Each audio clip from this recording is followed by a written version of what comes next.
Back with another video with smoking on my dragons, divine righteous almighty greats, overachieving, never slacking. Let me press pause because I am already pressing play and that's not what I want to do.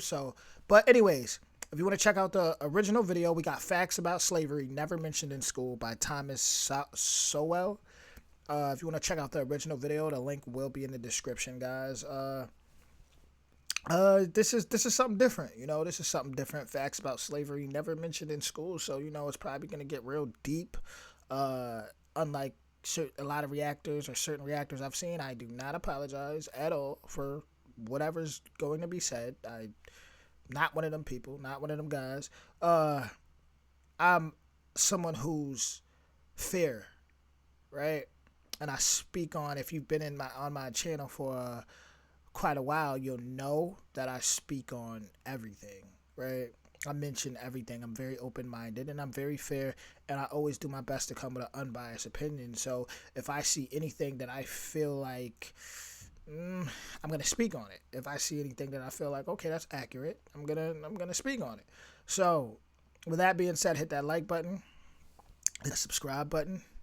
Hold on. Looks like I'm okay. We're good. Hit that like button, hit that subscribe button, hit that notification bell, and I'm hopping right into this. Let's go.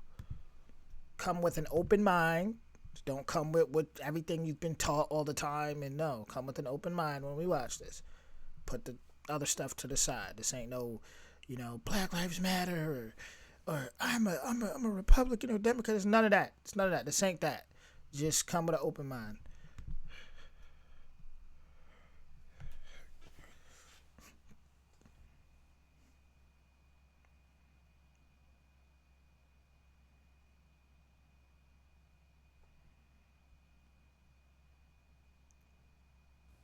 The instrumental use of the history of slavery today also underlies the claim that slavery grew out of racism. For most of its long history, which includes most of the history of the human race, slavery was largely not the enslavement of racially different people, for the simple reason that only in recent centuries has either the technology or the wealth existed to go to another continent to get slaves and transport them en masse across an ocean. People were enslaved because they were vulnerable, not because of how they looked. I agree with that. Even if I'm currently watching The Last Kingdom, Utridge, the main character, it shows him get enslaved, like he gets sold into slavery by this king that he trusted, and it shows what he goes through. He's on a ship, he's getting treated then less than a human. You see this part where they're all in like this thing that looks like a horse stable, and the guy throws some food at them and they all rush at it like dogs. Humans been wicked for a long time. Let me just put that out there. Like all type of everybody, a long time. Peoples of the Balkans were enslaved by fellow Europeans, as well as by the peoples of the Middle East, for at least 6 centuries before the first African was brought to the Western Hemisphere. Before the modern era, by and large, Europeans enslaved other Europeans, Asians enslaved other Asians, Africans enslaved other Africans, and the indigenous... So far, I'm agreeing with everything I'm hearing right now, because I already know I'm going to have them comments, oh, Africans sold other Africans into slavery, and that, I know that's coming, so...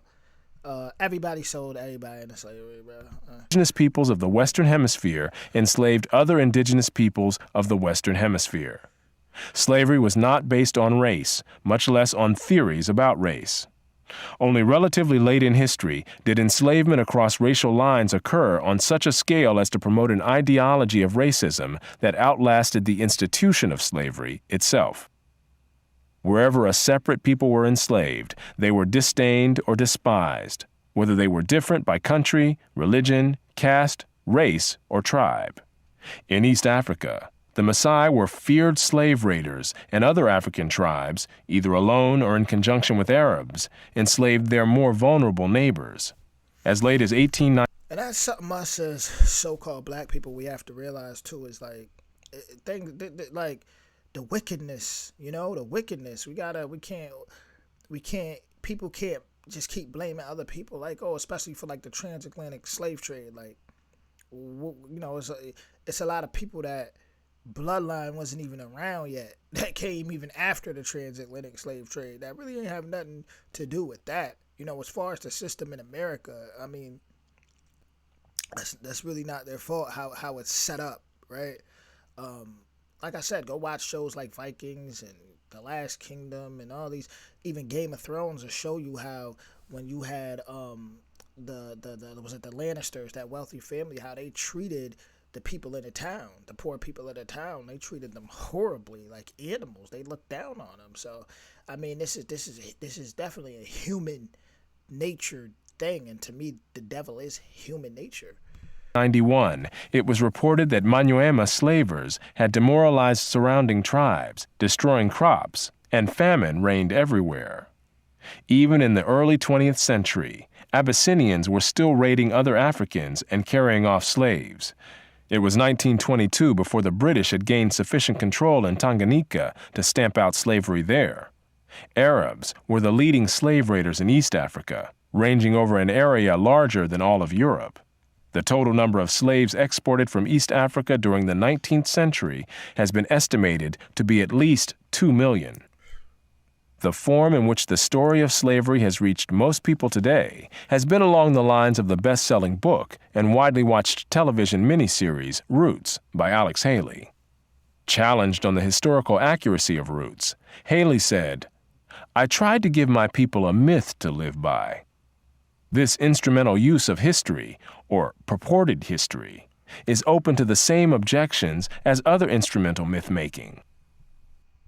I tried to give my people a myth to live by.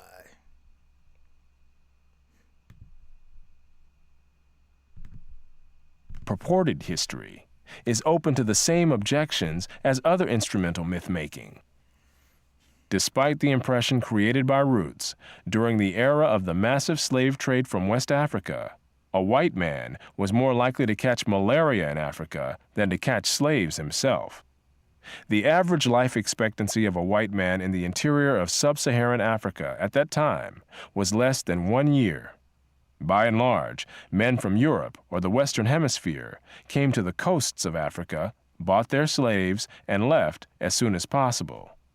Even so, the death rates among the white crews of the ships carrying slaves to the Western Hemisphere were as high as the death rates among the slaves themselves. It was only much later, after quinine and other medical measures enabled Europeans to survive where there were tropical diseases, was it possible for them to invade Africa in force and establish empires there. But by then, the Atlantic slave trade had already been ended. During the era of that trade, Africa was largely ruled by Africans, who established the conditions under which slave sales took place. The crew of a slave ship was in no position to defy African rulers and their armies by going out across the land and capturing people willy-nilly. The stronger African peoples captured and enslaved the weaker peoples. The same pattern found over the centuries in Europe, Asia, the Western Hemisphere, and wicked human nature. In Polynesia. In Nyasaland, the Ngoni and Yao swaggered over and terrorized other tribes. In Uganda, the Baganda made life miserable for their neighbors. And the Nyoro and Hima of Anko enslaved Toro women and children. The Tutsi dominated the Hutu in Rwanda, the Maasai lorded it over the Kikuyu and Kamba, and the latter, in turn, held the Indorobo in a kind of serfdom. It was precisely the fact that Europeans, except for the Portuguese, seldom participated in the raids that captured and enslaved Africans that enabled most people in Europe and the Americas to remain oblivious to the traumatic experience that this was, with some Africans committing suicide to avoid capture and wives being whipped as they tried to cling to their husbands or children.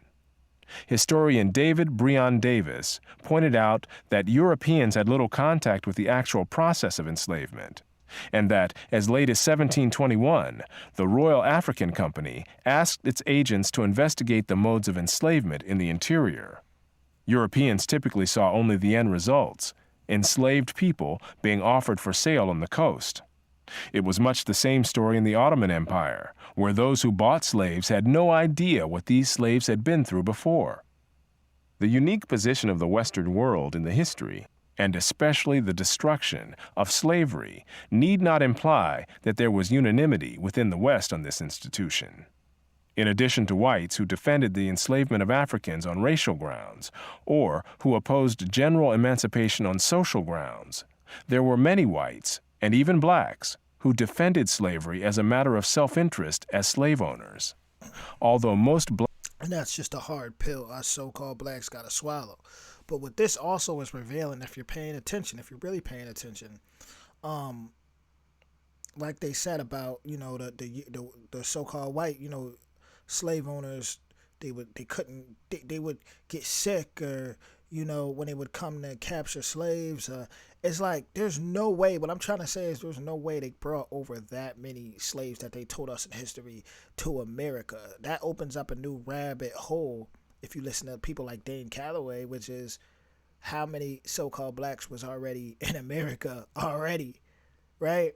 Dark skin didn't just come from Africa, right? Like, how many are native to America already? Like, everything's twisted and turned, and this is pretty much telling you, like, there's no way they just came and had that many slaves, millions and millions, and just took them like that whole root story to America. It's very, very exaggerated, I believe, as far as the numbers that they took. You know, I believe a lot of them were already here on this land, and there's more than enough evidence to prove that. Go check out Dane Calloway; he proves it every day. black owners of slaves in the United States were only nominal owners of members of their own families.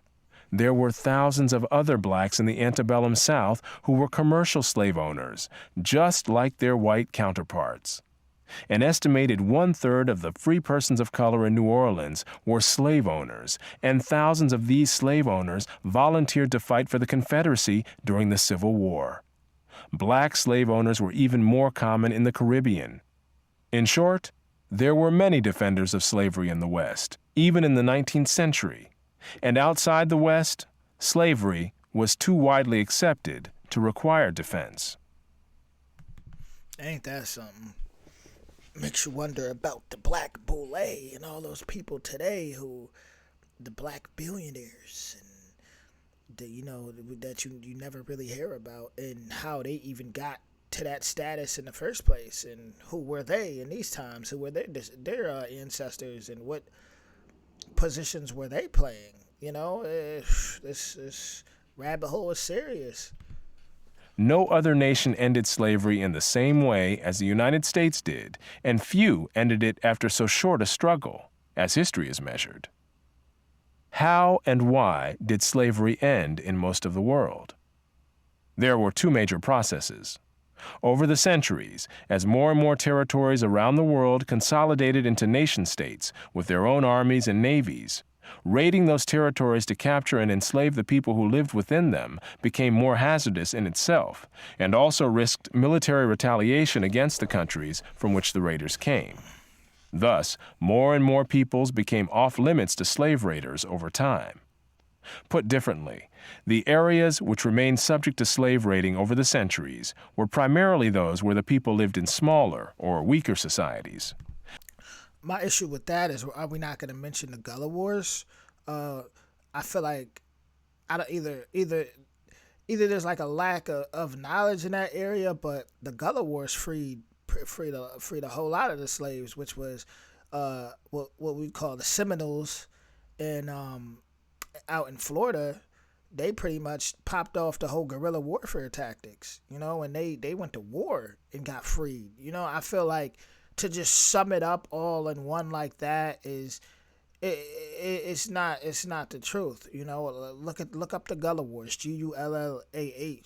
We got to give credit where credit is due. A lot of people have freed themselves. A lot of people, you know, and that's something that's not talked about. That's something that's not in the history books. It's like when they say, in history, you know, they turned heroes into the wicked people, and the wicked people into heroes, or they erased people out of histories. Like, that should be told more. The Gullah Wars, I want to hear about that. I want to hear about how a lot of these what we call slaves, how they freed themselves.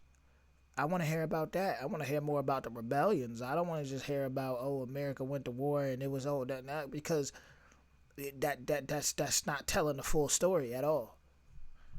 Such societies continued to exist where it was difficult, for geographic or other reasons, to consolidate large areas under one government.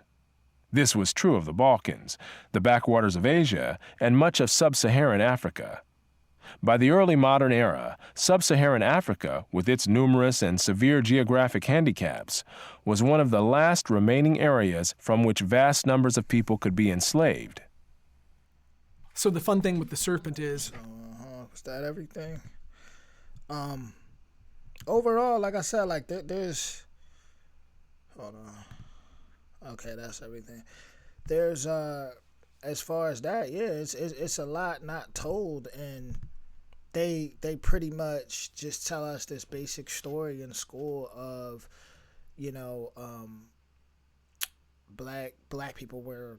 This is what we learned. This is what I learned in school. Black people were slaves, and you know, you always look at this white master, and to me, that was like some weird white superiority complex for whoever wrote those books, because it's like, why are we constantly seeing ourselves as slaves? Yeah, I might as well show that, you know, if there was, y'all saying there was black slave masters, which I mean, it's true. You could see it today. Like I said, as far as the Black Boule, you could just sense the secrets, and well, we always told just or showed that we was just slaves or fighting oppression all the time. Why aren't we told the full story, you know, about what's really was going on as far as, you know, it's like, why are we so oppressed that way? Like, there was all type of people in power, not just what we call white folks. Why? What I'm saying is, why has that picture been painted so long? You know, and then people get mad at so-called black folks because it's like, oh, you know, you're always guilting us, but it's like, that's literally what American history books teach. Like, that's literally what they put into our subconscious. See, me, I know better. I've did my own research. I know better. I know that the wickedness is all around the board. You know, I'm not stupid. I pay attention. I go off of real life experience, not just books and things of that nature. But like I said, what I want to see is, I want to see as far as what freed the slaves. There's so much not spoken about. You know, like I said, the Gullah Wars, Gullah. Go look that up, and I'm gonna leave that there. You know, I'm gonna leave that there. But as far as, man, you know, the wickedness was all around the board. I mean, even if you look at the word slave, you know, what do you see in there? SLAV, you know, looks like that derives from the Slavic people to me, you know. So it comes down to human nature, and and the thing is, when we look at today, we got to realize that slavery's still on today, just in a whole nother form. It's more mental than anything now. If we look at things today, as far as a lot of these celebrities and the agendas that they push out, and a lot of these politicians, and how you can tell they're not in the favor of the people, and how they pretty much oppress people through music and politics and stuff, then you could kind of see how it was then. You could see, you know, it's the same thing. It's the same thing, you know, except it's just mental now. It's really just all mental. It's not physical. So they it's like, how can people get awards and Grammys and stuff for music that's toxic to the masses and the children, or for promoting things that aren't in their best benefit, that is going to hurt them on a mass scale? That is oppression, and that comes in all types of colors. Human nature equals devil. I'm out. Peace.